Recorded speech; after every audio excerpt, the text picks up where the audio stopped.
জাতীয় সংসদ নির্বাচন নিয়ে যেদিন থেকে কথা হয়েছে এবং একটি তারিখ যখন সবাই জেনে গেছে তখন থেকেই যে বিষয়টা চলে এসেছে যে বেশ কিছু অসংহতি দেখা দিয়েছে আশেপাশে। বিশ্ববিদ্যালয় অঙ্গনগুলোতে একটা অরাজকতা দেখা দিচ্ছে, সেখানে বেশ কিছু অস্থিরতার ঘটনাও আছে। ডাকসু নির্বাচন যাতে জাতীয় নির্বাচন পর্যায়ে কোনো প্রভাব না ফেলে সেই চেষ্টা তো অবশ্যই আছে, সাথে ডাকসু নির্বাচনের একটা তারিখ যেহেতু আমরা পেয়েছি সেহেতু আমরা সেটাও চাচ্ছি যে সেটা আসলে তারিখ অনুযায়ী হয়ে যাক। কিন্তু যখনই এক দলের পক্ষে কোনো কথা হয় আরেকটি দল থাকে তারা বিপরীতে মুখে দাঁড়িয়ে পড়েন। রাজনৈতিক অঙ্গনে এই অস্থিরতা নতুন কিছু নয়, আমাদের দেশে তো একেবারেই চিরচেনা একটা জায়গা। কিন্তু এখন কি চলছে এবং কি হওয়া উচিত আসলে সামনের দিনগুলোতে সেই সব কিছু নিয়ে কথা বলবো। আপনাদের সবাইকে স্বাগত জানাচ্ছি এটিএন বাংলায় SRS international BD presence turning পয়েন্টে। আমি অহনা তাসনিম খান আছি আপনাদের সাথে। আজকের বিষয়টা বলেই দিলাম, বিশ্ববিদ্যালয়ে অস্থিরতা সেটা কেন হচ্ছে, কার স্বার্থে হচ্ছে, এবং এর সাথেই উঠে আসবে যেহেতু আজকে আমাদের দুজন গেস্ট যারাই আছেন আমাদের সাথে যুক্ত হয়েছেন তারা একজনও ডাকসু নির্বাচনের সাথে জড়িত নন, বরং তারা জাতীয় নির্বাচনের সাথে জড়িত দুটি দল, এবং তারা যে ডাকসু নির্বাচন বিশ্ববিদ্যালয়ের অস্থিরতা নিয়েও আমাদের সাথে কথা বলতে এসেছেন, সাথে জাতীয় পর্যায়ে নির্বাচনে এটা কি প্রভাব ফেলতে পারে সেগুলো তাদের কাছ থেকে জেনে নিব। চলুন পরিচয় করে দিই তাদের সাথে। শুরুতে আমাদের সাথে আছেন সাকিব আনোয়ার, তিনি সাংগঠনিক সম্পাদক নাগরিক ঐক্য। অনেক অনেক স্বাগত জানাই। ধন্যবাদ।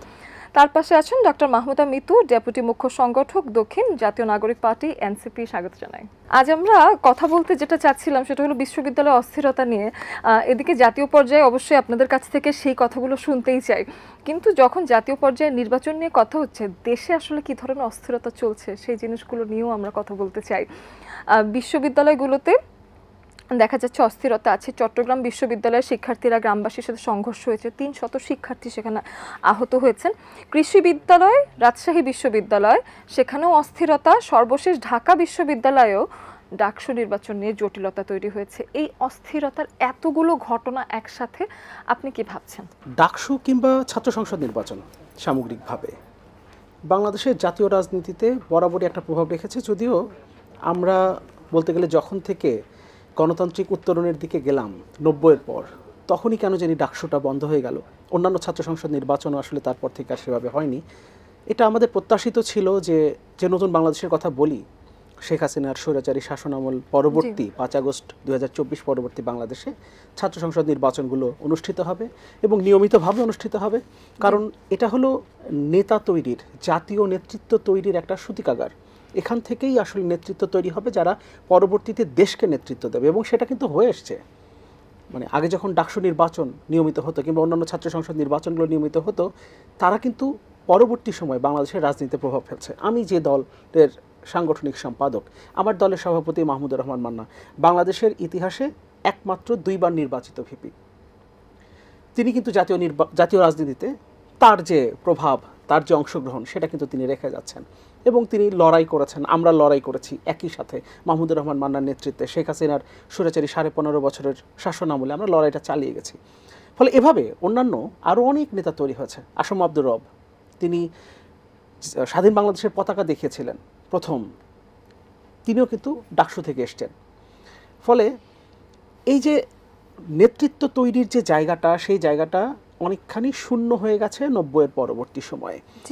আমরা চাই যে এই জায়গাতে সুশৃঙ্খলভাবে নির্বাচনগুলো অনুষ্ঠিত হোক, তার মধ্য দিয়ে ডাকসু সহ অন্যান্য ছাত্র সংসদের নেতৃত্ব প্রতিষ্ঠিত হোক, এবং এই নেতৃত্বই ভবিষ্যতে দেশকে নেতৃত্ব দিক। কিন্তু একটা অরাজক পরিস্থিতি আমরা দেখতে পাচ্ছি চট্টগ্রাম বিশ্ববিদ্যালয়ে, যদিও বিচ্ছিন্ন অন্য একটা ঘটনা থেকে এই ঘটনার সূত্রপাত, কিন্তু অনেকেই বোঝার চেষ্টা করছেন। এখনও নিশ্চিতভাবে আমরা নিজেরা বলতে পারি না, গণমাধ্যমেও বিভিন্ন রিপোর্টে উঠে এসছে যে এর পেছনে অস্থিতিশীল করার একটা পায়তারা আছে কিনা, কারণ খুব ছোট একটা ঘটনাকে কেন্দ্র করে এতদূর পর্যন্ত কেন আসছে। রাজশাহী বিশ্ববিদ্যালয়ে আমরা দেখছি যে রাষ্ট্র নির্বাচনটাও অনিশ্চিত হয়ে পড়ছে, কখনো আবার আমরা দেখছি না নির্বাচনটা হবে, কখনো দেখছি যে নির্বাচনটা হবে না। এটা নিয়ে মুখোমুখি অবস্থানে আবার ছাত্র সংগঠনগুলো দাঁড়িয়ে গেছে। সব কিছু মিলিয়ে এই অস্থিরতাটা দেশের মধ্যে আছে, কিন্তু প্রত্যাশিত এটা যে এই অস্থিরতাগুলো কাটিয়ে যেন ছাত্র সংসদ নির্বাচনগুলো সুশৃঙ্খলভাবে হয়, যার মধ্য দিয়ে আমরা আসলে জাতীয় নির্বাচন আমাদের সামনে যেটা আছে, যার মধ্য দিয়ে আসলে ওই আবারও বলতে হয় শেখ হাসিনা 15.5 বছরের স্বৈরাচারী শাসন আমলের পর রাষ্ট্রের যে গণতান্ত্রিক রূপান্তর, সেই গণতান্ত্রিক রূপান্তরে জনগণের প্রতিনিধিত্ব নির্বাচনের যে জন্য আমাদের যে নির্বাচনটা সামনে রয়েছে, যেটা আগামী ফেব্রুয়ারিতে অনুষ্ঠিত হবার কথা, সেখানে যেন কোনো নেগেটিভ কোনো ইম্প্যাক্ট না পড়ে, বরং এখান থেকে আমরা যেন শিক্ষা নিয়ে সামনে একটা সুন্দর, যেভাবে প্রধান উপদেষ্টা ডক্টর ইউনূস বলেছেন যে বাংলাদেশের ইতিহাসে সর্বশ্রেষ্ঠ নির্বাচন তিনি উপহার দিতে চান, তেমন একটা নির্বাচন যেন অনুষ্ঠিত হয়। এদিকে ডাক্তার মাহমুদা মিত্র, আপনার কাছেও আসতে চাই, এবং এই যে বিশ্ববিদ্যালয়গুলোতে অস্থিরতা, সেটা নিয়ে আমরা জানতেও চাই। সাথে এনসিপিকে সবসময় আমরা বলে এসেছি তরুণদের দল, তাদের সাথে ছাত্রদের তেমন কোনো কানেকশন আছে কিনা, আমাদের এই নির্বাচনে নিয়ে আসলে কোনো কথা আছে কিনা যেটা আসলে বাইরে আসছে না, আপনাদের কাছে আছে? না, আসলে আমরা বরাবরই চাচ্ছি যে ছাত্র সংসদ নির্বাচনগুলো খুব ভালোভাবে হোক, এবং আমার কাছে মনে হয় যে এই যে নির্বাচনটা বানচাল করার জন্য কয়েকটা পক্ষ এখানে কিন্তু কাজ করছে, হ্যাঁ, এবং এই নির্বাচন বানচালের মাধ্যমেই তারা হচ্ছে জাতীয় যে সংসদ নির্বাচন এটার উপর প্রভাব ফেলতে চাচ্ছে। এই জায়গা থেকে আপনি দেখেন যে বিভিন্ন যে অস্থিতিশীল পরিবেশ তৈরি করে দেশকে অস্থিতিশীল করা, এবং এইখানে একটা ১/১১-র আলামতও কিন্তু আসছে যে দেশ অস্থিতিশীল হবে, ১/১১ আসবে, তার মাধ্যমে জনগণের কথা হচ্ছে যে তার মাধ্যমে পতিত আওয়ামী লীগ সরকার ফিরে আসবে, কারণ আমরা কিন্তু সেই সেটআপটা পরিবর্তন করতে পারি না এখন। তো সেই জায়গা থেকে আমার বরাবরই মনে হয় যে ডাকসু খুব গুরুত্বপূর্ণ, এবং প্রত্যেকটা জায়গায় ছাত্র সংসদ ইলেকশন খুবই গুরুত্বপূর্ণ, এবং এর মাধ্যমে নেতৃত্ব তুলে আসুক ছাত্রদের, সাধারণ ছাত্রদের নেতা হওয়ার যে সুযোগ, এটা আরও বেশি। এই যে এখান থেকে যে ভাই যে কথাটা বললেন যে ছাত্র সংসদের মাধ্যমেই কিন্তু পরিবারতন্ত্রের বাইরে নেতা তৈরি হয়, আমরা কিন্তু বরাবরই দেখেছি যে বাবা নেতা ছিল, তার ছেলে নেতা হয়েছে, কিন্তু আজকে আমার নেতা আক্তারকে দেখেন, উনি কিন্তু খুব সাধারণ একটা পরিবার থেকে এসছে। তারপর হচ্ছে এই যে আমাদের ভিপি ইলেকশন করছেন, ওরা কিন্তু প্রত্যেকেই সাধারণ ফ্যামিলি থেকে উঠে এসছে। তো এই যে ২৮টা প্যানেল হচ্ছে, ২৮টা প্যানেলে কিন্তু ২৮ জন নেতা উঠে আসছে। তো সেই জন্য এই যে কোনো অস্থিতিশীলতাকে পরিহার করে এবং এটাকে মোকাবেলা করে আমাদেরকে ডাকসু সহ সকল ছাত্র সংসদ ইলেকশনের পক্ষে দাঁড়াতে হবে, এবং এটাকে কোনোভাবে কোনো রায়ের মাধ্যমে, আপনি অলরেডি দেখেছেন রিট দায়ের হয়েছে একজন ব্যক্তির বিপরীতে, কিন্তু সেখানে ডাকসু ইলেকশনই বন্ধ করে দেওয়া হয়েছে। তো এই যে ষড়যন্ত্রগুলো, এগুলোকে মোকাবেলা করে ডাকসু সহ সকল ছাত্র সংসদ ইলেকশনগুলোকে উঠিয়ে আনতে হবে আমাদের। আসলেও কিন্তু, এবং ডাকসু নির্বাচনের পেছন থেকে যেন বিপদগুলো কাটছেই না। দীর্ঘ ৬ বছর পর কিন্তু এবার আবার ডাকসু নির্বাচন হচ্ছে, এবং এর আগে ৬ বছর আগে যে নির্বাচন হয়েছিল তার আগে ২৮ থেকে ২৯ বছর কোনো ডাকসু নির্বাচন হয়নি। ১৯৯০, এরপর ২০১৯, অবশেষে ২০২৫-এর ডাকসু নির্বাচন বিশ্ববিদ্যালয়ে আমার কাছে মনে হচ্ছিল বেশ একটা ঈদ আমেজের মতো ছিল। তো এই নির্বাচনটা নিয়ে আমাদের কোনো মানে ইউনিভার্সিটি সম্পর্কিত কোনো রকম সম্পর্ক না থাকা সত্ত্বেও ডাকসু নির্বাচন নিয়ে আসলে ৯ সেপ্টেম্বর হোক, এটা আসলে আমরা কেন যেন খুব চাইছিলামও। তো এই ব্যাপারটা নিয়ে এখন একটু যদি ভাবনার জায়গা থেকে আসি, সাকিব ভাইয়ের কাছে যদি একটু জানতে চাই যে এই যে শিক্ষার্থীরা ডাকসু নির্বাচনের পেছনে যে অস্থিরতাগুলো তৈরি হচ্ছে, আপনার কি মনে হয় যে কোনো একটা নির্দিষ্ট দল বা কোনো বিভিন্ন কিছু দল তাদেরকে প্রভাবিত করছে, বা জাতীয় নির্বাচনের সাথে এটার কোনো সম্পর্ক আছে? জাতীয় নির্বাচনের সাথে সম্পর্ক হচ্ছে যদি সুশৃঙ্খলভাবে ডাকসু নির্বাচন কিংবা অন্যান্য ছাত্র সংসদ নির্বাচন যেগুলো হবার কথা সেগুলো যদি না হতে পারে, তাহলে অবশ্যই জাতীয় নির্বাচনে এর একটা প্রভাব পড়বে। সরাসরি জাতীয় নির্বাচনে এর প্রভাবটা না পড়লেও যে অস্থিরতাটা তৈরি হবে, দেশ যে অস্থিতিশীল হবে, সেটার একটা প্রভাব তো অবশ্যই পড়বে নিঃসন্দেহে। কিন্তু ডাকসু নির্বাচন না হোক এমনটা কোনো বিশেষ ছাত্র সংগঠন চাইছে এমনটা অন্তত মনে হয়নি। বিশেষ করে যদি গতকালের ঘটনাটা আমরা দেখি, মানে হাইকোর্টের যে রিট এবং তার শুনানির পরে যে সিদ্ধান্ত, এবং তারপরে আবার চেম্বার জজ যে সিদ্ধান্তটা দিল, সব কিছু মিলে আমরা কিন্তু দেখেছি যে কোনো পক্ষই যখন ডাকসু নির্বাচনটা স্থগিত করা হলো তাতে খুশি ছিল না কোনো পক্ষই, এবং সব পক্ষই কিন্তু প্রতিবাদ জানিয়েছে। ফলে এই জায়গাতে আমার মনে হচ্ছে না যে কোনো বিশেষ ছাত্র সংগঠন বা কোনো রাজনৈতিক দল চাইছে না যে ডাকসু নির্বাচনটা ঠিকঠাক মতো সঠিক সময়ে হোক, এটা কেউ চাইছে না। অবশ্যই প্রত্যেকটা দল তো জিততেই চায়, এবং তাদের যে এজেন্ডা সেটাও আসলে সামনে রাখতে চায়, ফলে সেই বিষয়গুলো তো থাকবেই। কিন্তু না হোক এটা সম্ভবত কেউ চাইছে না, অন্তত ডাকসুতে আমরা সেটা বলতে পারি। ঢাকার বাইরে মানে ঢাকা বিশ্ববিদ্যালয়ের বাইরে অন্যান্য বিশ্ববিদ্যালয় বা অন্যান্য ছাত্র সংসদের ক্ষেত্রে ব্যাপারটা কেমন দাঁড়াবে সেটা হয়তো এখনই আমরা নিশ্চিতভাবে বলতে আবার পারছি অনেক না। সময় এটা হচ্ছে কিনা, এটা ভাবনার জায়গা থেকে এরকম কিনা যে জাতীয় নির্বাচনে কে যেতে আগে দেখা যাক, তারপরে ডাকসু নির্বাচনে কাদেরকে লিডার করা হবে সেই বিষয়টা ডিসাইড করা হবে, এমনও কিছু ভাবনা তো থাকতে পারে। এমনটা আমার ঠিক মনে হচ্ছে না যে কারো আসলে ঠিক এই ধরনের কোনো ভাবনা রয়েছে, কারণ ডাকসুর একটা বিষয় কিন্তু রয়েছে, ডাকসু নির্বাচনে যারা বিজয়ী হয়েছে সবসময়ই তারা সরকারি দলের বাইরে, এটা ইতিহাস এভাবে হয়ে এসছে। ইতিহাস এভাবে হয়ে এসেছে, এবার একটা ডিফারেন্ট সেটআপ আশা করছে কেউ কিনা, একটু মাহমুদ আপনার কাছে যদি শুনি। আমি কিন্তু মানে ডাকসুর ব্যাপারে না হলেও রাকসুর ব্যাপারে একটু আমার কাছে মনে হয়, কারণ কি এখানে কিন্তু যে দলীয় পক্ষ কোনো না কোনো অবস্থান নিচ্ছে এটা কিন্তু পাওয়া যাচ্ছে, এটার আলামত পাওয়া যাচ্ছে। তো সেই ক্ষেত্রে আমার মনে হয় যে কিছুটা থাকতে পারে রাকসুর ব্যাপারে বা ডাকসুর বাইরে। হ্যাঁ, তো এই জায়গা থেকে কোনো কেউ হয়তো মনে করতে পারেন যে না, এখন নির্বাচনটা না হোক, পরবর্তীতে সরকার আসার পরে হোক, বা তাহলে তাদের লেভেল প্লেইং ফিল্ডটা হয়তো মানে ভালো হবে, এটা হয়তো হতে পারে। আবার কারণ রাকসুর কিছু বিষয় ছিল যে আমরা ফার্স্ট ইয়ারের স্টুডেন্টদেরকে ভোট দিতে দিব কি দিব না, এটা কিন্তু প্রশ্নের কথা, এটা অবশ্যই এটা, কিন্তু এটা নিয়ে ক্যাম্পাস অস্থিতিশীল করা, ইলেকশন বন্ধ করে দেওয়া, এটা কিন্তু প্রশ্ন রেখে যায় যে আসলেই তারা চাচ্ছে কি চাচ্ছে না। এদিকে যেহেতু আপনাদের প্লেইং ফিল্ড হলো জাতীয় নির্বাচন এবং আমাদের জাতীয় পর্যায়ের যে জায়গাটা হবে সেটা আপনারা সেটা নিয়ে কাজ করছেন, বিভিন্নভাবে তৈরি হওয়ার জায়গাটাও তৈরি হয়ে গেছে। অনেকে বলছে যে 2026-এ যে ফেব্রুয়ারিতে একটা নির্বাচন ঘোষিত হবে এমন একটা কথা চলছে, কিন্তু সেটাকে বানচাল করার পেছনেও একটা গোষ্ঠী আছে, এটাও অনেকে জানেন। যেমন আপা এসেছেন এনসিপি থেকে, তারাও বলেছেন যে আগে সংস্কার হতে হবে, সংস্কারের আগে কোনো রকম নির্বাচন হবে না। তো আপনারা দুজন আসলে দুই ধরনের মতবাদ রাখেন নির্বাচন নিয়ে, আপনার কাছ থেকে সেই বিষয়ে শুনবো, তারপর মাহমুদ আপুর কাছে শুনবো। হ্যাঁ, ডাক্তার মাহমুদ আবিদ যেটা বলছিলেন যে দেশকে অস্থিতিশীল করার চেষ্টা কোনো কোনো পক্ষের দিক থেকে আছে। আসলে অস্থিতিশীলতা তো আসলে সরাসরি মানে রাস্তায় নেমে যেতে হবে, ভাঙচুর চালাতে হবে, তার মধ্য দিয়ে হয় না।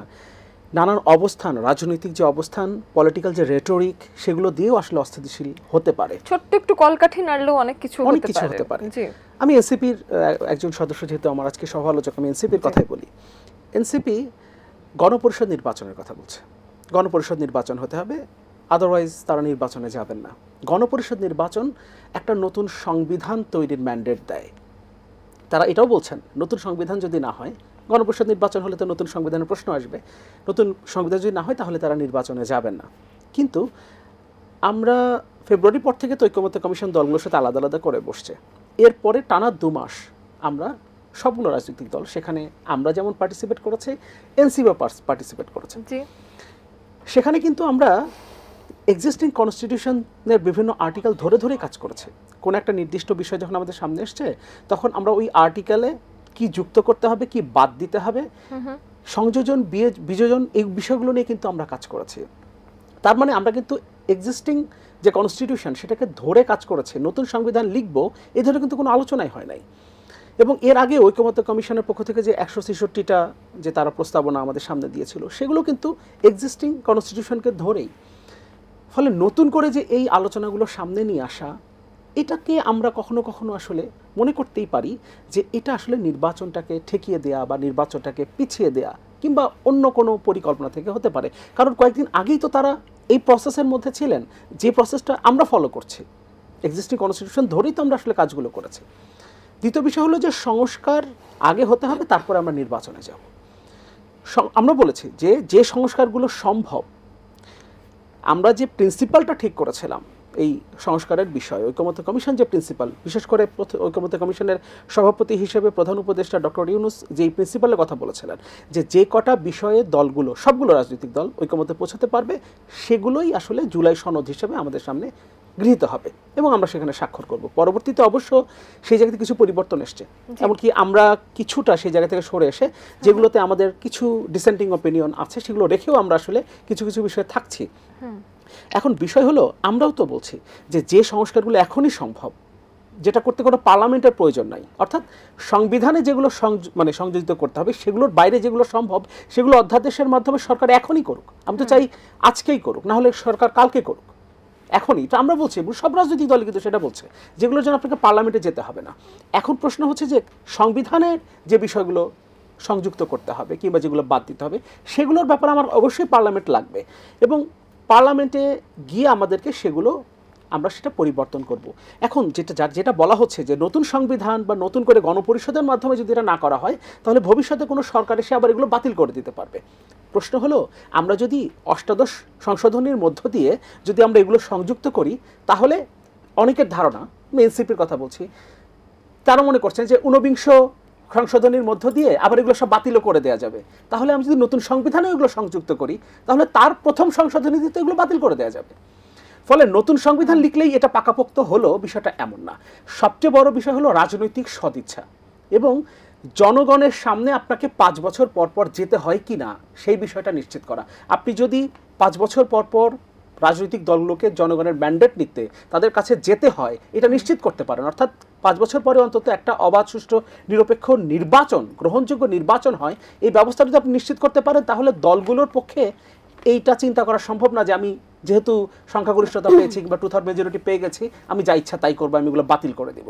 ফলে ওই জায়গাটা আসলে ধরাটা বেশি জরুরি। আমি নতুন করে লিখলাম, সেটাও তো আবার প্রথম সংশোধনী, না হলে দ্বিতীয় সংশোধনীতে গিয়ে বাতিল হতেই পারে, হয়তো সংশোধনীর নাম্বারটা পরিবর্তন হবে। সেক্ষেত্রে নতুন বললে আমি আবার প্রথম দ্বিতীয় থেকে যাব, আর এক্সিস্টিং থেকে গেলে হয়তো আমরা যেহেতু সপ্তদশ সংশোধনী পর্যন্ত হয়ে গেছে আমি হয়তো অষ্টাদশ, ঊনবিংশ, বিংশ সংশোধনীর দিকে যাব। ফলে এই জিনিসগুলোকে সামনে নিয়ে এসে আসলে নির্বাচনকে একটা প্রশ্নবিদ্ধ করা বা নির্বাচনকে একটা অনিশ্চয়তার দিকে ঠেলে দেওয়ার আসলে কোনো মানে হয় না বলে আমরা মনে করি। ডক্টর মাহমুদা মিতু, আপনার কাছে এসেও আসলে এই বিষয়টার কন্টিনিউশনেই যেতে চাই যে অনেকে আবার এটা দেখা যাচ্ছে যে বলছেন এবং সেটা দেখাও যাচ্ছে এনসিপি ফেব্রুয়ারিতে ঘোষিত জাতীয় নির্বাচনের বিরোধিতা করে গণভোট যে দাবি করছে, আপনাদের এই দাবি জনগণের আকাঙ্ক্ষার সাথে আসলে কতটা সঙ্গতিপূর্ণ এবং আপনারা কি ভাবছেন পুরো বিষয়টা নিয়ে, আসলে কেন এই ভাবনাটা সেটা একটু জানতে চাই।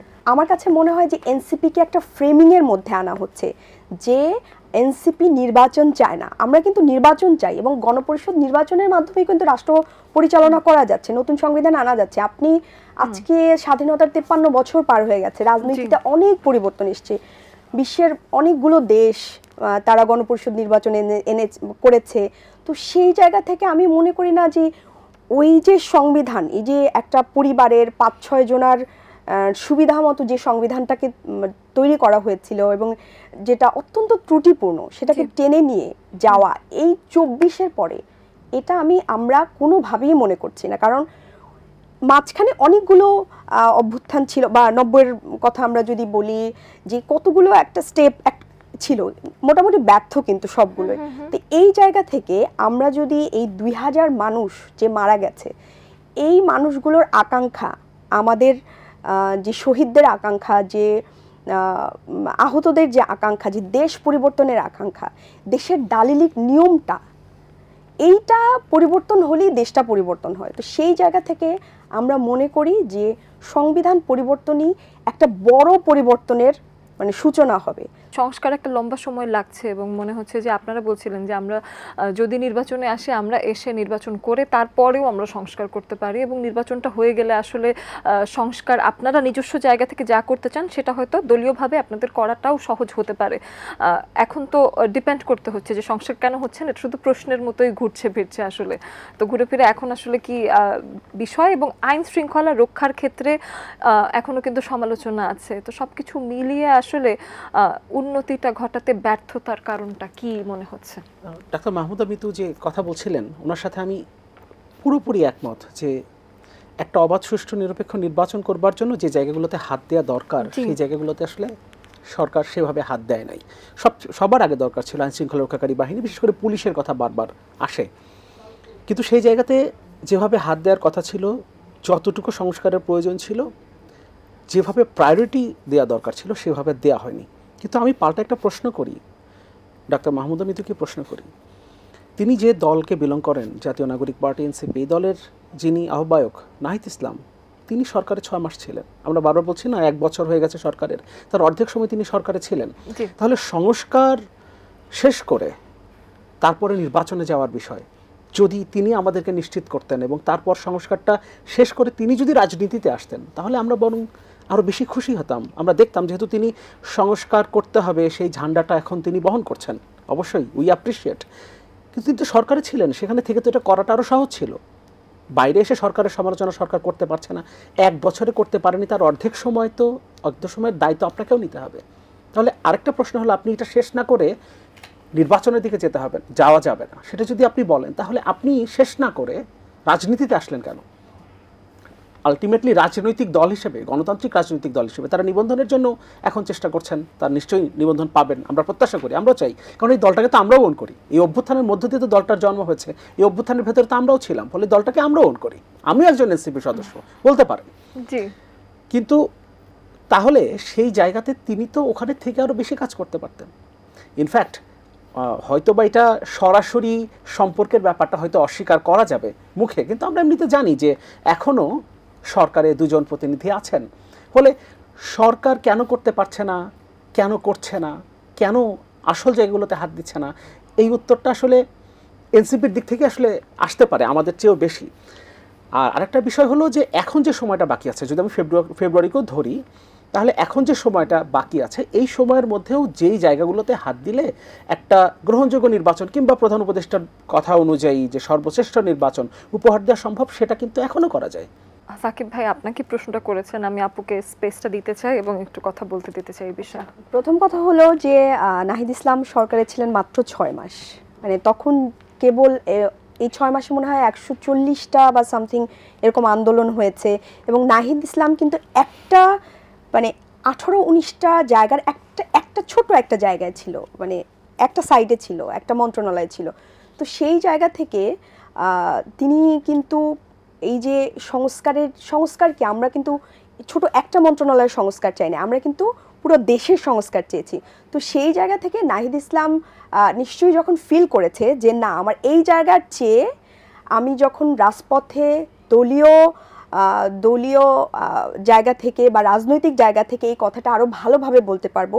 আপনি দেখবেন যে গত 15-16 বছরে যত আন্দোলনই হয়েছে, আমরা কিন্তু সেটাকে জামাত শিবির ট্যাগ দিয়ে, বিএনপি ট্যাগ দিয়ে, অলমোস্ট শিবির ট্যাগ দিয়ে মানুষকে একদম খুন করার বৈধতা পর্যন্ত দিয়ে দিয়েছিলাম। তো মব জিনিসটা কি, যে আপনি কোনো এজেন্ডা বাস্তবায়নের জন্য কিছু অপরিচিত মানুষজন এসে তাদের স্বার্থ চরিতার্থ করার জন্য মব ইউজ করতেছে। এই মব শব্দটা প্রথম কবে আসলো? এটা কিন্তু 5ই আগস্টের পরে আসছে। এর আগে কিন্তু আপনি নিজেও বোধহয় মব শব্দ খুব একটা শুনতেন না, যে mob justice is a new thing গণঅভ্যুত্থানের পরে। এবং আমি সবসময় ভাবছিলাম যে কেন মব জাস্টিস আমাদের দেশে অ্যালাউড হবে, মব জাস্টিস তো অ্যালাউডই হওয়ার কথা না। হ্যাঁ, তো এই জায়গা থেকে আপনি দেখেন মবকে আমরা কিভাবে রাজনৈতিক এবং একটা স্বার্থ চরিতার্থ করার জন্য মব শব্দটা ব্যবহার করছি। আমি বলছি না যে মব হয় না বা মব নাই। যখন নূরের উপর হামলা হলো, কি পরিমাণ মর্মান্তিক হামলা হয়েছে, সেই হামলাকে মানে ইয়ে নেওয়ার জন্য সে হামলাকে কি বললো, যে এটা একটা মব ছিল।